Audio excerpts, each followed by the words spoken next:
ভগবান যেটা চাইবে আমাদের সেটাই হবে। আমরা হাজারো কোনো কিছু চেষ্টা করলে আমাদের মন মতো কোনো কিছুই হবে না। আমি এটাই বিশ্বাস করি। ভগবান চাইলে আমাদের সব কিছু হবে। আমরা 12 তারিখ ভেবেছিলাম আমি আর আমার বান্ধবী যে বড়মার মন্দিরে যাব পুজো দিতে। তা হঠাৎ করে আমার বান্ধবীর খুব শরীর খারাপ। তা ও যেতে পারবে না, ও আমাকে বলে দিল আমি যাব না। আমি ঠিক আছে, আমি ও যখন সুস্থ হবে তখনই যাব কোনো একটা সময়। সারাটা দিন চলে গেল। হঠাৎ করে আমার ছেলে, বড় ছেলে বিকেলবেলা বলছে, মা যাবে নৈহাটিতে? আমি কি করতে? বলে চলো বড়মার মন্দিরে যাব। আমি ঠিক আছে, বলে আমার একটুখানি কাজ আছে, কাজটা সেরে নিই। আমি সেটাও ঠিক আছে চল। এবার রেডি হয়ে বসে আছি, রাগও হচ্ছিল যে কখন যাবে, ও তো বলে তো আর কোনো কিছুই করছে না। তা ওর কাজটা শেষ হতে 8টা বেজে গেছিলো। তা যাই হোক বললো না চলো আর কি এখন যাব। আমি ঠিক আছে চল।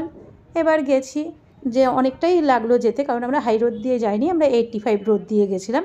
ছেলে হাই রোড দিয়ে ওই রাতে বললো ফাঁকা থাকবে তো ভালো লাগে না, ভয় লাগে। আমি ঠিক আছে তাই আমাদের 85 রোড থেকে অনেকটাই টাইম লাগে। ছেলে আর আমি চলে গেলাম।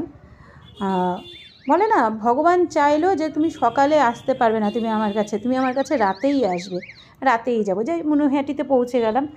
আর কি নৈহাটি মার্কেটটা খুবই বড়, বেশ খোলামেলা, সব দোকানপাট সমস্ত কিছু ভর্তি। আর আমার তো খুব ভালোই লাগছে, কত জামা কাপড় পুজোর জিনিস ভর্তি সাজিয়ে রেখেছে। বড়মার রাস্তাতেও পৌঁছে গেলাম।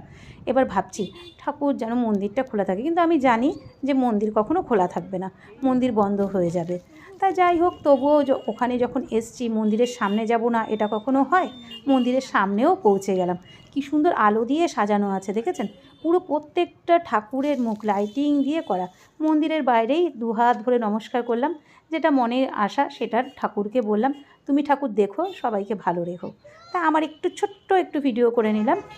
ওখান থেকে দেখি আর কি ঠিক যখন 10টা বেজে গেছে সমস্ত লাইটগুলো বন্ধ করে দিয়েছে। তা দাঁড়িয়েই ছিলাম ওখানে অনেকটা টাইম, প্রত্যেকটা মানুষ নমস্কার করছে। আর ওই যে দূরে ওড়নাগুলো দেখা যাচ্ছে, ওগুলো সবাই মানসিক করে বেঁধে রেখে যায়। আমারও বাঁধা আছে, জানি না কবে আমার মানত পূরণ হবে, তখন হয়তো আমি খুলব। ভালোই লাগলো আজকের দিনটা। বড়মার নামে জয় বড়।